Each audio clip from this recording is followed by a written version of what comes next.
مرحبا. أنا اسمي Ayla. In English, hi. My name is Ayla. We're here to communicate ideas, to be enlightened, and to be informed. But on a more obscure, maybe higher level, I believe in the invisibility of ignorance and the devastating power of preconception. Let me introduce you to my bunny. His name is Arnubi. My uncle sent it to me from Chicago when I was born 32 years ago. He was pink, soft, and fluffy. My sister used to steal him and threatened to bite him in the butt if I don't give her my snacks. She always got away with what she wanted. I would give away anything to keep my bunny safe. My ice cream cone, my rice pudding, even my chocolate bar. She could have it all. We grew up together watching the television news 24/7. My parents never turned it off. We were raised watching violent graphics about the Palestinian and Israeli conflict. We watched bombs falling over Baghdad in the Iraq War, and we saw the non-ending bombing of Lebanon. You see, I was born and brought up in Syria. I remember how I used to put my hands over my bunny's eyes and fold down his ears, thinking that this way I can block away scary images that I used to see on TV. I didn't want him to have the reoccurring nightmares I had. I often dreamt that uniformed Western soldiers will come to my house and force me to choose between giving away my father or my bunny.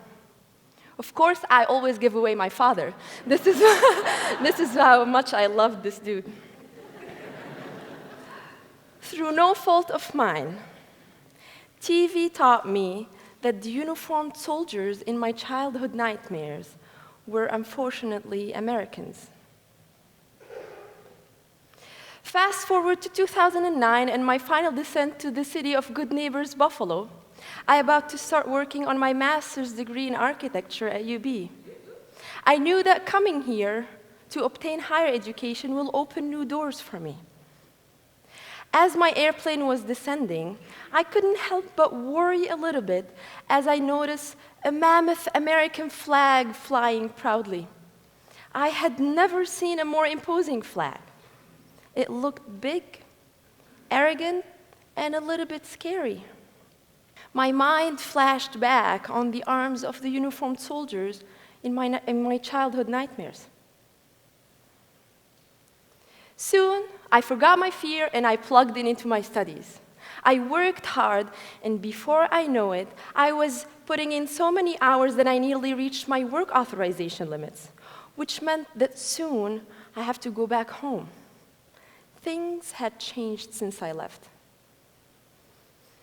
My beautiful Mediterranean country of kind people, great food, and long history was deep in a war.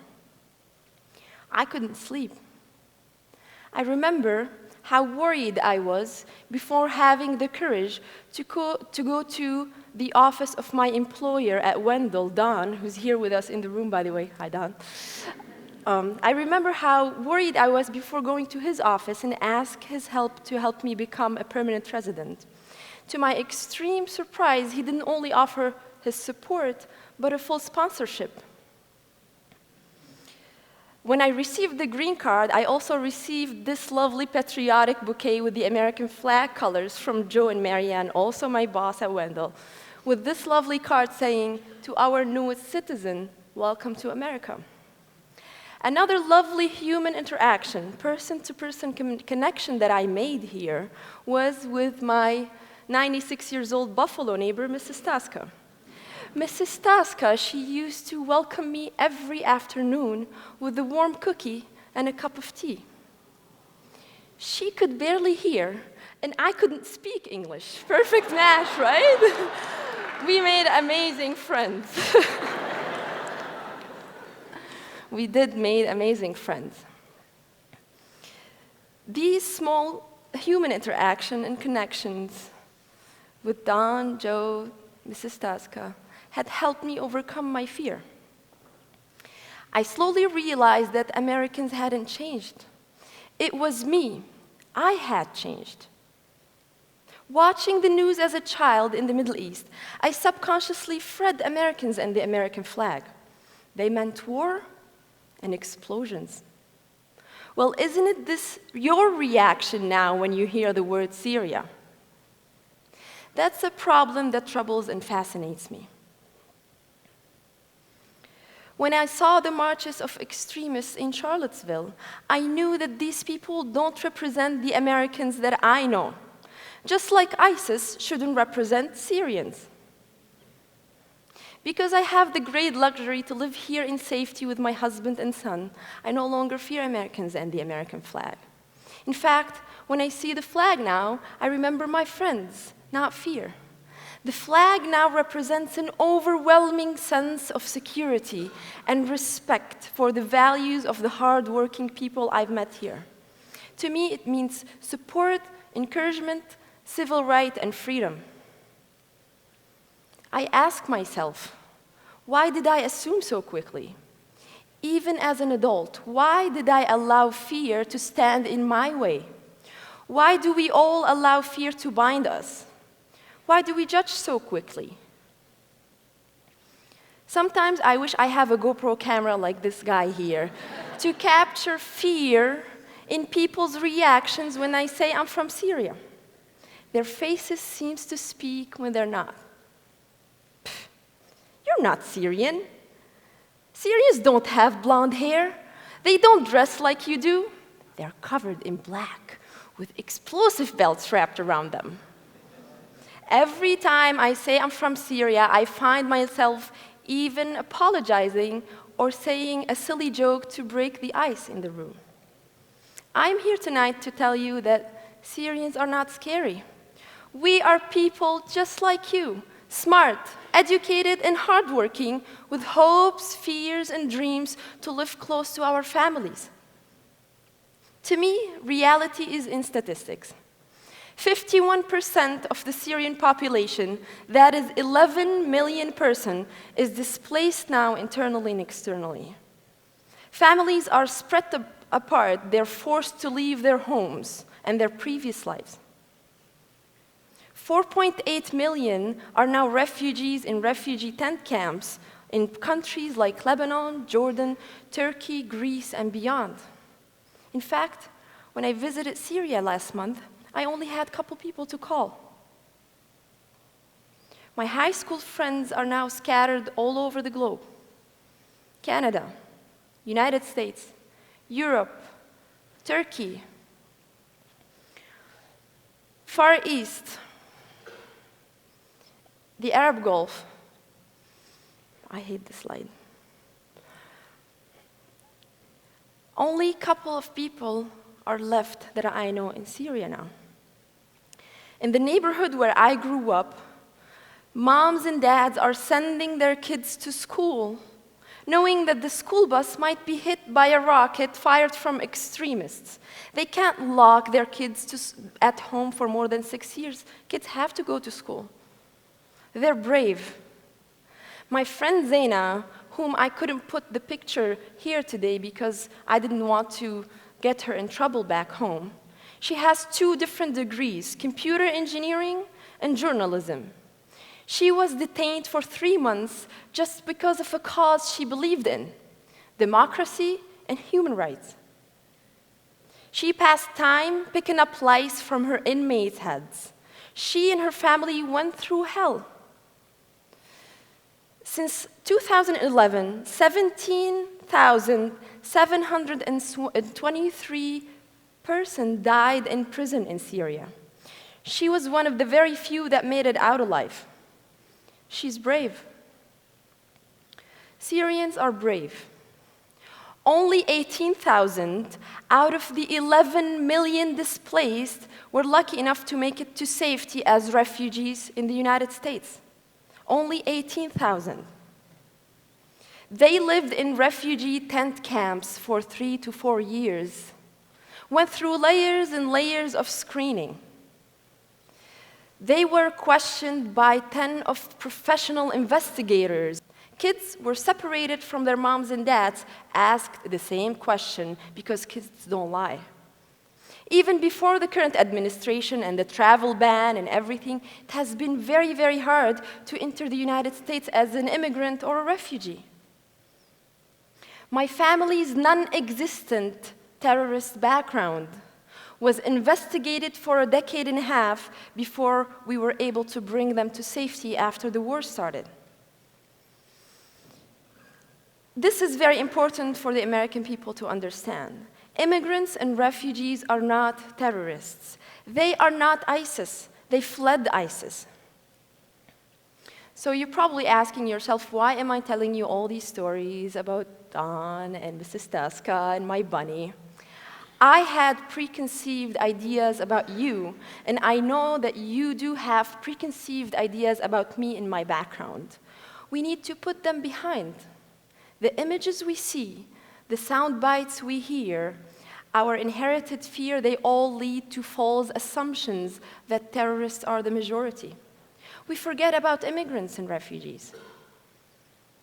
About 6 years ago, I turned on the news and I watched the beautiful, beautiful neighborhood where I grew up in Damascus, choked in smoke and flame. It felt as if I was suffocating as people there were. My Syrian soul felt as if it was crushed under the collapsed buildings. I felt powerless and helpless.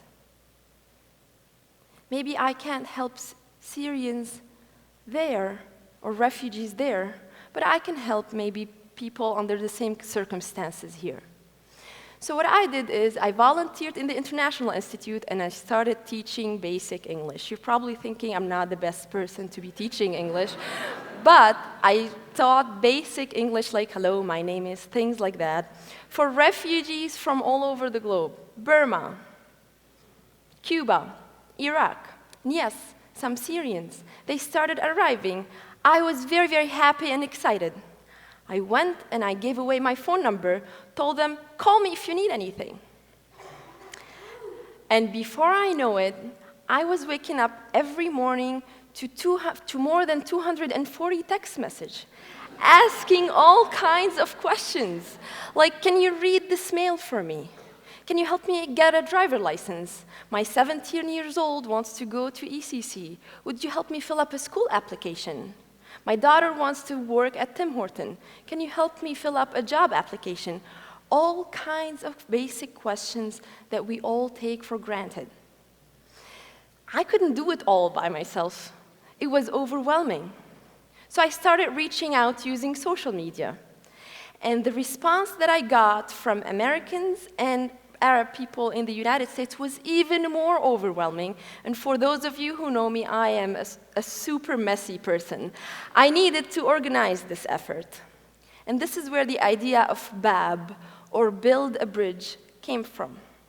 Allow me to explain. So build a bridge, or BAB, which means a door in Arabic. Door, just like all the doors that were opened for me. This is what BAB means in Arabic. It's a platform that links immigrants and refugees with people from the local community who are willing to help with small but important things. I'm now working on developing a mobile app. It's not ready yet, but the interface is going to look somehow like this. The screen is going to be split in half, one half for refugees and immigrants, the other half for people who are willing to help. The icons are similar: driver license, job application, school application. If you can help filling up a job application, you click here. If you need help filling up a job application, you click at the same icon on the other side, and I connect you, and you go help each other, and I don't have to do any work. I'm just kidding. I'm still gonna do work, I promise. But it's gonna make everyone's life easier. So please, if you are interested in joining my multicultural international team, go visit bab.foundation and fill up a volunteer form, and I will reach out when the application is ready. The application that I'm working on with my high school friend, by the way, his name is Samir, and my friend Mark. We're working on it, and it's going to be ready soon. So this is the volunteer form.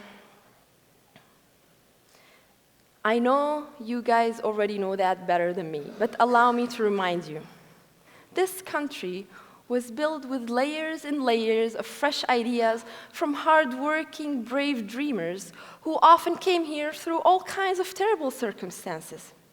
African Americans, Irish, Chinese, Jews, I keep forgetting, Polish, help me. Yeah, Jews, you know, and Syrians. We are now one of these layers. Unless there's a Native American in this room, we're all immigrants one way or another. Right? Thank you. Thank you. The faster we help the newcomers integrate, the faster they can contribute in building their communities like generation before them did, right? I now no longer feel the need of sheltering my bunny's eyes. His childhood nightmares have become my American dream.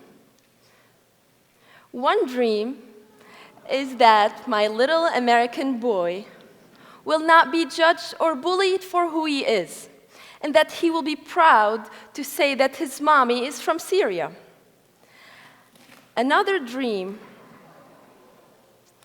is that, or a wish, if you want to call it, that you all walk today out of this room less likely to prejudge an immigrant or a refugee.